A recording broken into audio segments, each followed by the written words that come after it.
नमस्कार, मैं प्रबल सर आपकी फिजिक्स ऑनलाइन क्लास में स्वागत करता हूं। तो आज की क्लास का टॉपिक है हमारा वैद्युत क्षेत्र।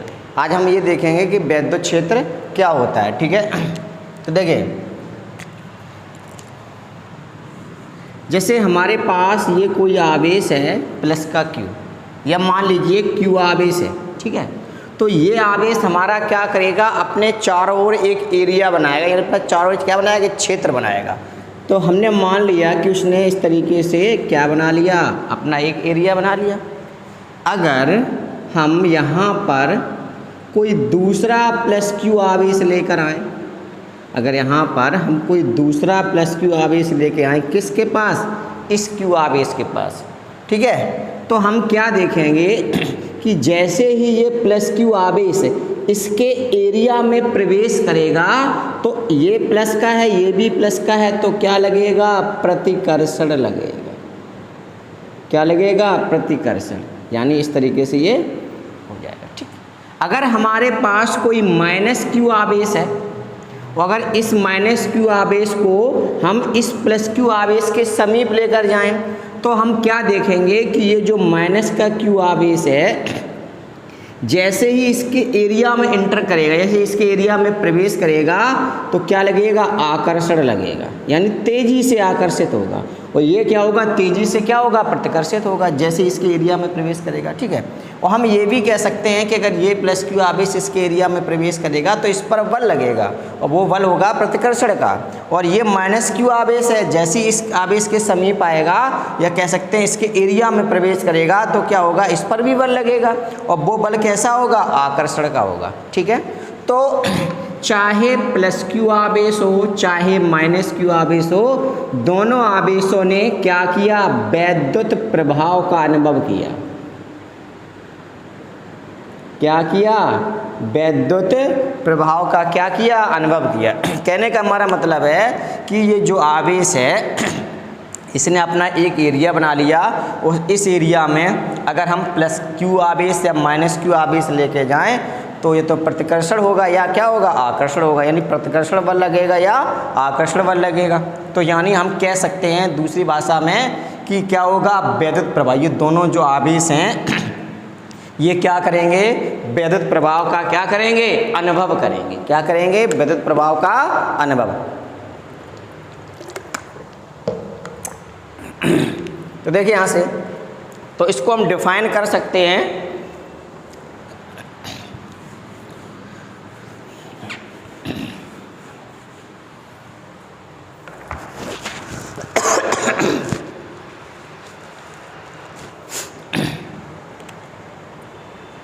हम लिख सकते हैं किसी आवेश के चारों ओर का वह क्षेत्र यानी एरिया कह सकते हैं, वह क्षेत्र जिसमें अन्य दूसरा आवेश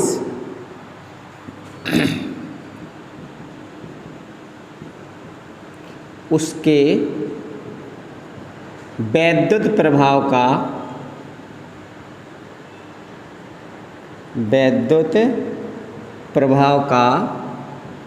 अनुभव करता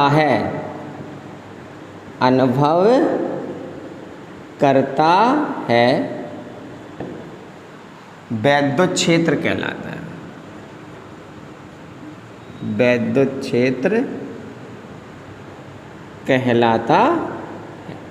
ठीक है, इसे हमने डिफाइन कर दिया, यानी वैद्युत क्षेत्र की डेफिनेशन इस तरीके से हम लिख सकते हैं। ठीक है, तो एक बार इसको और समझते हैं। देखिए, जैसे मान के चलो कहीं हमारा प्लस क्यू आवेश रखा है या माइनस क्यू आवेश रखा है, कोई सा भी आप ले सकते हो।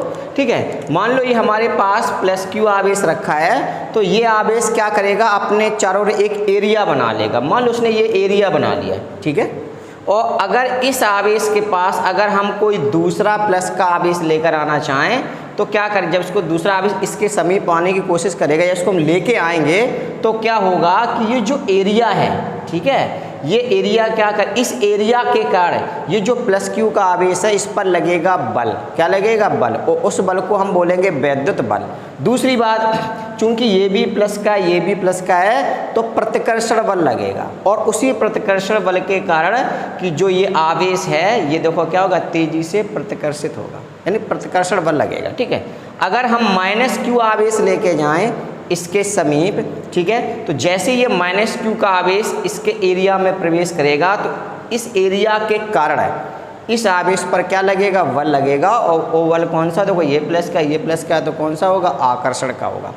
यानी चाहे प्लस का आवेश हो चाहे ये वाला माइनस का आवेश हो, दोनों आवेश इसके वैद्युत प्रभाव का क्या करेंगे? अनुभव करेंगे। और तब ये जो एरिया, और अनुभव क्यों कर रहे हैं? इस एरिया के कारण कर रहे हैं। उसी एरिया को हम क्या बोलेंगे? वैद्युत क्षेत्र, यानी इलेक्ट्रिक फील्ड कहते हैं। ठीक है, अब देखते हैं अगला टॉपिक हमारा है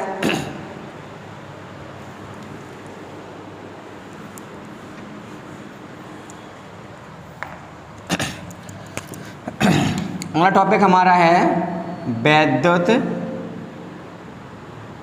बल रेखाएं। इसे हम वैद्युत क्षेत्र रेखाएं भी कहते हैं। क्या कहते हैं? वैद्युत क्षेत्र रेखाएं।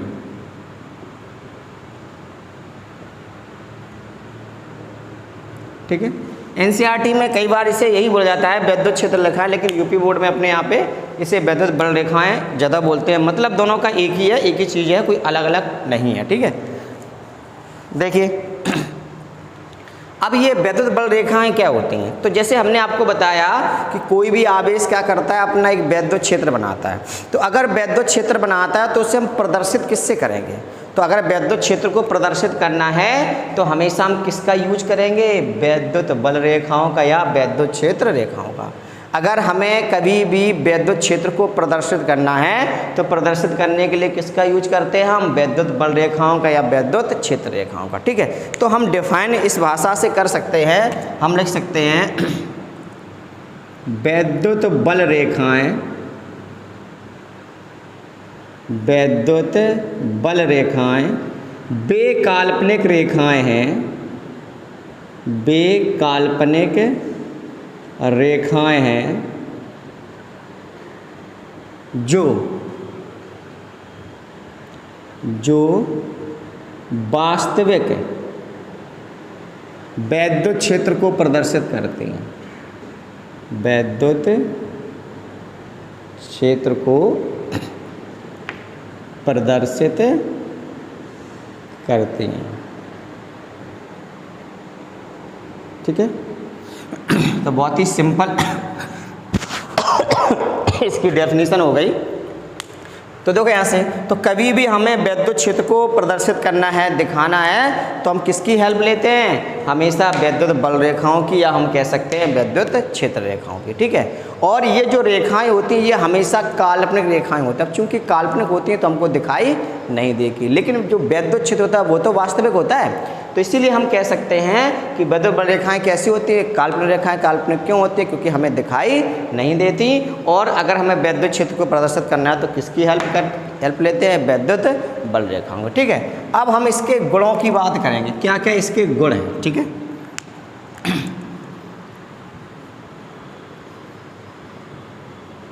देखिए इसके गुणों को नंबर बाय नंबर हम समझेंगे, और ये टॉपिक बहुत ही इम्पोर्टेंट भी है। इससे एक कभी कभार पूरा टॉपिक भी आता है और 1 या 2 नंबर का पूछ दिया जाता है। कुछ पॉइंट ऐसे जो ज़्यादा इम्पोर्टेंट हैं। ठीक है, तो उसकी हम बात करेंगे। देखिए अब हमें ये पता है कि हमारे पास एक प्लस का आवेश होता है, ये माइनस का आवेश होता है। तो अगर प्लस का आवेश होता है, ठीक है, तो हमें जो प्लस क्यू आवेश है वो क्या करेगा? वैद्युत क्षेत्र बनाएगा। माइनस क्यू आवेश है वो भी वैद्युत क्षेत्र बनाएगा। लेकिन वहाँ पर बल रेखाओं को हम किस तरीके से खींचेंगे इसकी हम बात करेंगे। ठीक है, तो जैसे सपोज करो कि हमारे पास ये प्लस क्यू आवेश है। कौन सा आवेश है? ये प्लस क्यू आवेश है, एकल आवेश है। यानी कहने का मतलब है हमने केवल और केवल प्लस क्यू आवेश लिया, अभी माइनस क्यू आवेश की बात हम नहीं कर रहे हैं। तो अगर हमारे पास प्लस क्यू आवेश है तो ये भी क्या करेगा, अपना वैद्युत क्षेत्र बनाएगा, और वैद्युत क्षेत्र को प्रदर्शित करने के लिए हम किसकी हेल्प लेते हैं, वैद्युत बल रेखाओं की। ठीक है, तो इनको हम किस तरीके से खींचेंगे, तो ध्यान रखो, अगर हमारे पास प्लस क्यू आवेश है तो प्लस क्यू आवेश से हमेशा बल रेखाएं निकलती हैं और कहाँ जाके समाप्त होती हैं, अनंत पे जाकर समाप्त होती हैं। समाप्त कहाँ होती हैं, अनंत पे जाकर के। तो अगर हमारे पास केवल और केवल प्लस क्यू आवेश है तो प्लस क्यू आवेश से बल रेखाएं इस तरीके से निकलेंगी और कहाँ जाकर के समाप्त होंगी, अनंत पर जाकर के समाप्त होती हैं।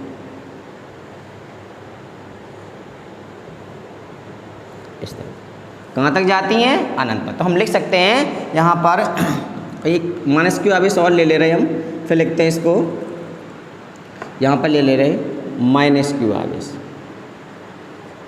और माइनस क्यू अगर आवेश है तो बल रेखाएं अनंत से आती हैं। कहाँ से आती हैं, अनंत से आती हैं। आती हैं तो एरो इस तरीके का किधर लगेगा, आवेश की ओर। तो ये बात आपको ध्यान रखनी है, क्योंकि यहीं से हम दिशा को भी समझेंगे, वैद्युत क्षेत्र की तीव्रता को। ठीक है, तो अगर हमारे पास केवल एकल धनावेश है तो एकल धनावेश से बल रेखाएं निकलती हैं और कहाँ जाकर के समाप्त होती हैं, अनंत पर जाकर समाप्त होती हैं। अगर हमारे पास केवल एकल ऋणावेश है तो बल रेखाएं अनंत से जाकर अनंत से आती हैं, कहाँ पर, आवेश की ओर आती हैं। इतनी बात क्लियर हुई। चलिए इसको हम थोड़ा डिफाइन भी कर सकते हैं। हम कह सकते हैं एकल धनावेश से बल रेखाएं निकलकर अनंत पर समाप्त होती हैं तथा एकल ऋणावेश पर बल रेखाएं अनंत से आती हैं। कहाँ से आती हैं, अनंत से आती हैं। ठीक है, तो अगर हमारे पास केवल एकल धनावेश है तो एकल धनावेश से बल रेखाएं निकलेंगी, कहाँ जाकर के समाप्त होंगी, अनंत पर जाकर समाप्त होंगी। अगर हमारे पास एकल ऋणावेश है तो बल रेखाएं अनंत से आएंगी, कहाँ पर, आवेश की ओर, यानी माइनस क्यू आवेश की ओर। ठीक है, चलिए दूसरा पॉइंट देखते हैं हम। दूसरा पॉइंट हमारा क्या है, देखिए दूसरा पॉइंट हमारा है कि अगर मान लो हमारे पास प्लस क्यू का भी आवेश हो और माइनस क्यू दोनों आवेश हो, प्लस का भी और माइनस का भी। ठीक है, तो देखिए जैसे हमारे पास ये प्लस का आवेश है और ये हमारे पास माइनस का आवेश है। अब दोनों इकट्ठे हमने ले लिए तो क्या होगा, तो सिंपल सा लॉजिक है कि देखो धनावेश है तो निकल देंगी धनावेश से, और ऋणावेश है तो वहाँ जाके समाप्त होंगी। तो यहाँ पर क्या होगा कि धनावेश से बल रेखाएं निकलेंगी और कहाँ जाकर के समाप्त होंगी, माइनस पर जाकर के क्या होंगी, समाप्त होंगी।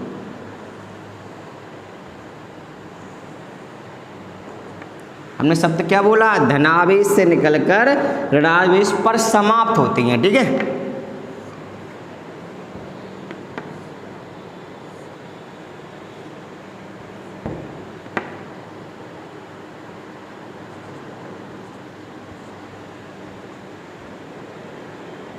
इस तरीके से। ठीक है, तो हम लिख सकते हैं वैद्युत बल रेखाएं धनावेश से निकलकर ऋणावेश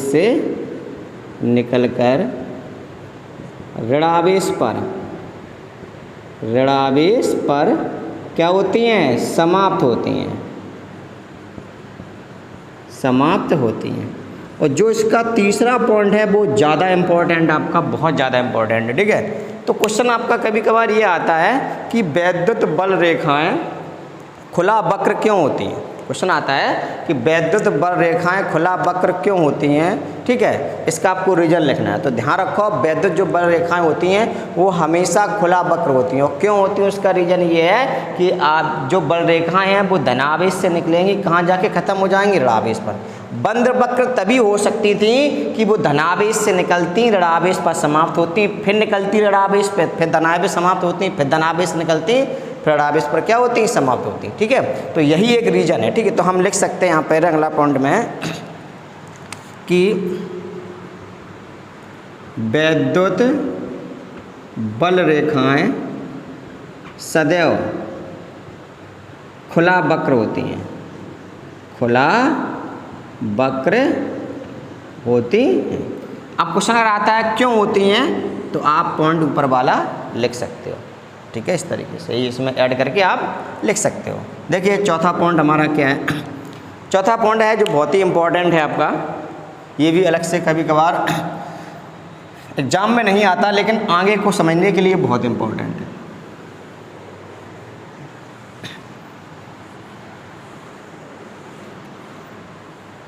देखिए क्या है चौथा पॉइंट,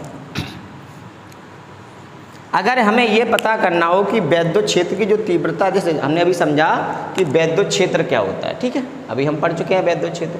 ठीक है, तो जो वैद्युत क्षेत्र की जो तीव्रता होती है, यानी इंटेंसिटी ऑफ इलेक्ट्रिक, जैसे हम आगे पढ़ेंगे इंटेंसिटी ऑफ इलेक्ट्रिक फील्ड, अगर उसको हम समझना चाहें तो वो सदिश राशि है, और जो राशि सदिश होती है उसमें दिशा का भी महत्व होता है। ठीक है, तो देखिए यहाँ से किस तरीके से हम ये पता कर सकते हैं कि किसी बल रेखा की दिशा क्या हो सकती है, किसी बल रेखा पर वैद्युत क्षेत्र की दिशा क्या हो सकती है। तो देखिए हमने एक ये बल रेखा ले ली।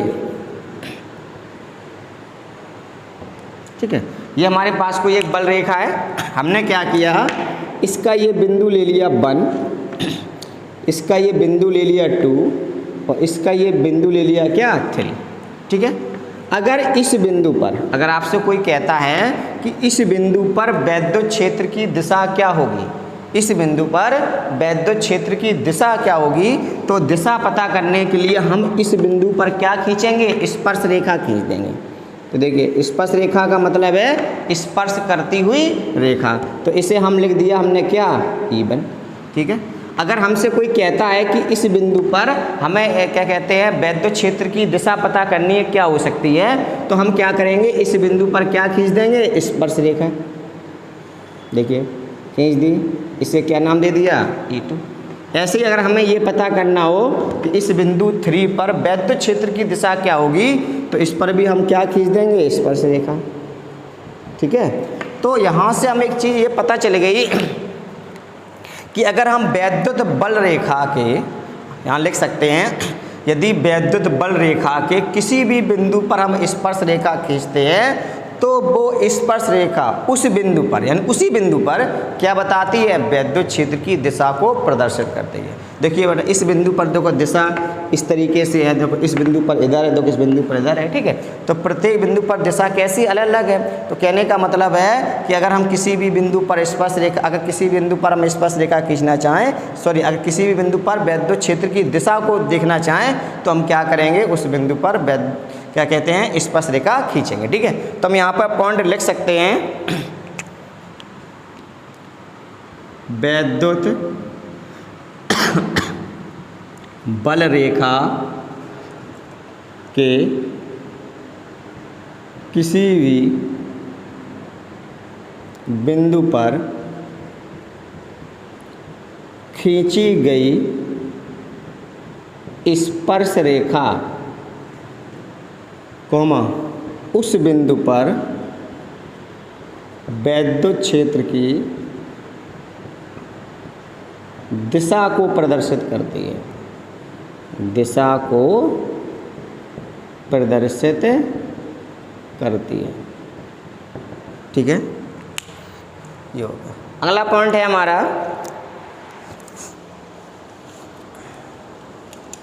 और जो ज़्यादा इम्पोर्टेंट है, देखिए क्या है पांचवा पॉइंट हमारा।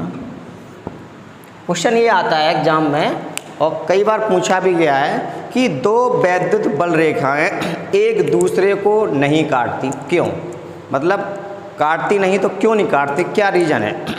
तो ध्यान दीजिए सभी लोग, हम यहाँ पर ये मान के चले, क्वेश्चन देखो ये आता है कि दो वैद्युत बल रेखाएं एक दूसरे को कभी नहीं काटती, क्यों।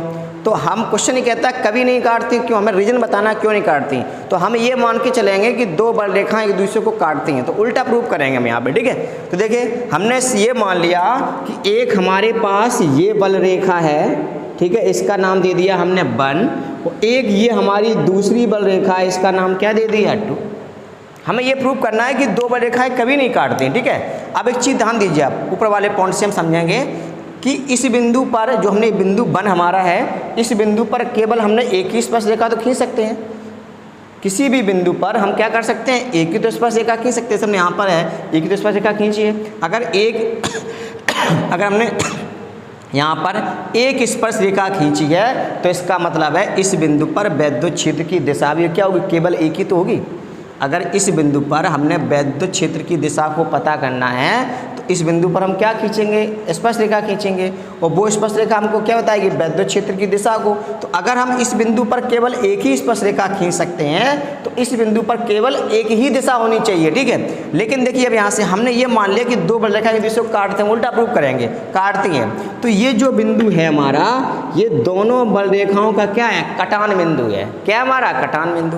अब चूंकि दोनों बल रेखाओं का ये कटान बिंदु यानी दोनों बल रेखाओं का बिंदु है, तो अगर हम बल रेखा 1 की बात करें, केवल बल रेखा 1 की, तो इस बिंदु पर हम क्या खींच दें, स्पर्श रेखा। तो वो स्पर्श रेखा हमको क्या बताएगी, वैद्युत क्षेत्र की दिशा को बताएगी। तो देखिए हमने ये स्पर्श रेखा खींच दी, ये हो गई वैद्युत क्षेत्र दिशा E1, ठीक है। अब ये जो बिंदु है दूसरी बल रेखा का भी है, तो उस पर भी हम स्पर्श रेखा खींच सकते हैं। तो नाम क्या दे दिया हमने, E2। जबकि नियम क्या है, नियम ये हमारा है कि किसी बल रेखा के किसी भी बिंदु पर केवल हम एक ही क्या खींच सकते हैं, स्पर्श रेखा, और वही स्पर्श रेखा हमको क्या बताएगी, वैद्युत क्षेत्र की दिशा को बताएगी। अब ये जो बिंदु है बल रेखा 1 का भी है, बल रेखा 2 का भी है, दोनों का है। तो देखो इस बिंदु पर हमने कितनी स्पर्श रेखाएं खींच दी, 2। जबकि एक बिंदु पर क्या खींच सकते हैं, केवल एक ही स्पर्श रेखा खींच सकते हैं। तो इस बिंदु पर अगर हम केवल एक ही स्पर्श रेखा खींच सकते हैं तो इसका मतलब ये है कि ये दोनों बल रेखाएं काट नहीं सकती। क्या हो सकता है, काट नहीं सकती। तो हम यहाँ पर लिख सकते हैं, यहाँ लिखेंगे वैद्युत बल रेखाएं, वैद्युत बल रेखाएं एक दूसरे को कभी नहीं काटती, कभी नहीं काटती हैं, ठीक है। यहाँ लिखेंगे यदि काटती तो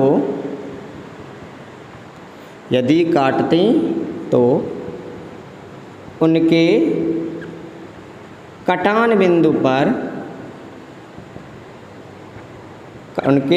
बिंदु पर दो स्पर्श रेखाएं, दो उभयनिष्ठ स्पर्श रेखाएं खींची जा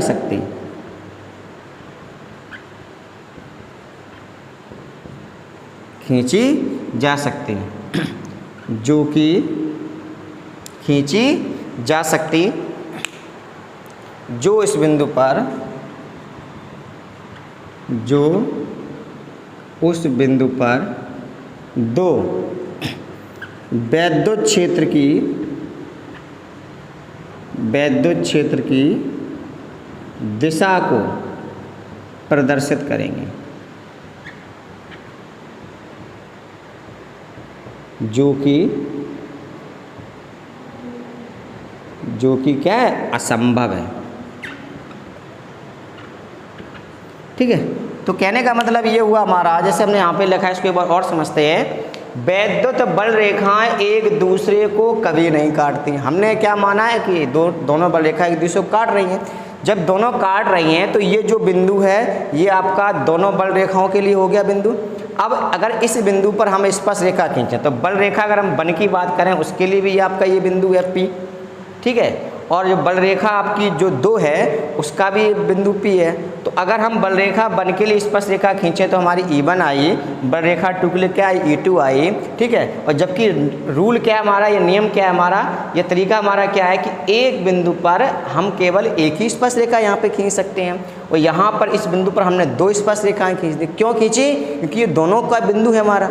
और दोनों बिंदु क्यों है, क्योंकि दोनों आपस में बल रेखाएं काट रही हैं। इसका मतलब है कि 2 बल रेखाएं कभी भी एक दूसरे को नहीं काटती, यदि काटती तो उनके कटान बिंदु पर 2 उभयनिष्ठ स्पर्श रेखाएं हम खींच सकते जो उस बिंदु पर दो वैद्युत क्षेत्र की दिशा को, मतलब इस बिंदु पर ये भी दिशा वैद्युत क्षेत्र की हो गई, ये भी, जबकि दिशा तो केवल एक ही होनी चाहिए। ठीक है, इसका मतलब है ये पूरा जो कटान जो हमने काटा है दोनों बल रेखाओं को, ये बात गलत है हमारी। ठीक है, चलिए अगला पॉइंट देखते हैं।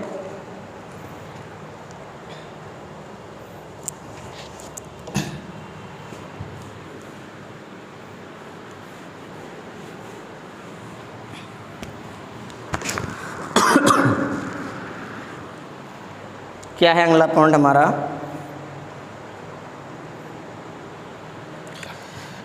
पॉइंट नंबर है हमारा 6। देखिए क्या है 6। अब जैसे मान के चलो कोई हमारा चालक है, गोली चालक मान लो, जैसे हमारे पास ये कोई चालक है और इस चालक पर धनावेश है। कौन सा आवेश है? धनावेश है। इस चालक पर इस तरीके से धनावेश है। ठीक है, तो हमको ये तो पता है कि अगर हमारे पास धनावेश होता है तो बल रेखाएं आवेश से, मतलब धनावेश से निकलेंगी और कहाँ तक जाएंगी? अनंत तक। लेकिन हमारा अगर ये गोली चालक है तो ये किस तरीके से निकलेंगे? तो ध्यान रखो, अगर हमारे पास कोई गोली चालक है तो जो वैद्युत बल रेखाएं होती हैं वो चालक के पृष्ठ से लंबवत निकलती हैं। जैसे हमारा ये है तो लंबवत निकलेंगे, यानी ये 90 अंश का कोण बनाएंगे, यहाँ भी कितने का बनाएंगे? 90 का। अगर यहाँ से इस तरीके से निकलें तो ये भी कितने होगा? 90 का। ये भी कितने होगा? 90। अगर यहाँ से निकल रही हैं तो ये भी कितने होगा? 90 का। और ये भी कितने का होगा? ये भी 90 का होगा। तो कहने का हमारा मतलब ये हुआ कि अगर हमारे पास कोई गोली चालक है तो गोली चालक से हमेशा बल रेखाएं कैसी? देखो पृष्ठ से लंबवत निकलती। कहाँ से निकलती हैं? पृष्ठ से। तो देखिए जैसे हमारे पास ये गोली चालक है तो हमेशा कैसी निकलेंगी? पृष्ठ के लंबवत निकलेंगे। ये जो एंगल होगा ये सब 90-90 के होंगे। ठीक है, और चाहे हमारा माइनस का आवेश हो, अगर प्लस का है तो इस तरीके से अनंत पर जाके समाप्त होंगी, और अगर हमारे पास माइनस का आवेश है तो अनंत से आएंगी तब भी पृष्ठ के लंबवत आएंगी, यानी पृष्ठ पर कैसी आएंगी? लंबवत आएंगी। ठीक है, ये एंगल कितने का बनेगा? 90 का। ठीक है, तो हम कह सकते हैं यहाँ पर कि वैद्युत बल रेखाएं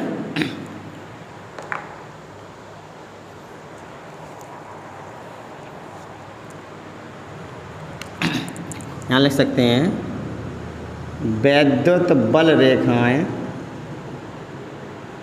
किसी चालक के पृष्ठ के लंबवत उत्पन्न होती हैं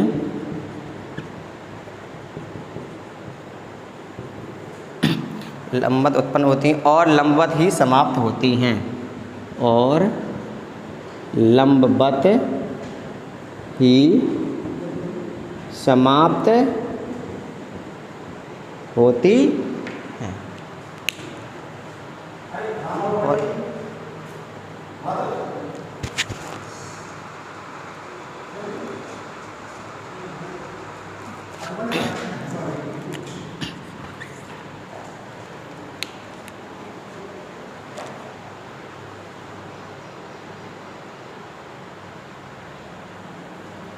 देखिए लास्ट पॉइंट हमारा क्या है? देखिए अगर हमारी बल रेखाएं आपस में समांतर हैं, इस तरीके से कैसी है? आपस में समांतर हैं और समदूरस्थ हैं। जैसे सही बल रेखाएं आपस में कैसी हों? समांतर भी हों और कैसी हों? समान दूरी पर हों, तो वहाँ पर हमेशा कैसा होगा? एक समान वैद्युत क्षेत्र होता है। तो जहाँ पर भी बल रेखाएं आपस में समांतर व समदूरस्थ होती हैं, अगर बल रेखाएं आपस में कैसी हो? समांतर, तो हम लिख सकते हैं यदि वैद्युत बल रेखाएं आपस में समांतर तथा समदूरस्थ हों तो वहाँ पर एक समान वैद्युत क्षेत्र होता है। क्या होता है, एक समान वैद्युत क्षेत्र होता है। ठीक है, देखो दोनों कंडीशन है, समांतर भी होनी चाहिए और कैसी होनी चाहिए, समदूरस्थ भी होनी चाहिए। अब ऐसा नहीं है कि समांतर तो हैं लेकिन समान दूरी पर नहीं, तो कभी भी एक समान वैद्युत क्षेत्र नहीं होगा। तो एक समान वैद्युत क्षेत्र के लिए क्या कंडीशन होती है हमारी, बल रेखाएं आपस में समांतर भी होती हैं और समदूरस्थ भी होती हैं। इनको थोड़ा आप समझ लीजिए, क्योंकि जब भी हम आगे टॉपिक पढ़ेंगे और क्या कहते हैं वैद्युत क्षेत्र को प्रदर्शित करेंगे तो हम इस तरीके से बल रेखाओं को हम लिया करेंगे। ठीक है, तो आई होप सभी को अच्छे तरीके से समझ में आया होगा। ठीक है, वीडियो को लाइक शेयर जरूर करें। ठीक है, धन्यवाद।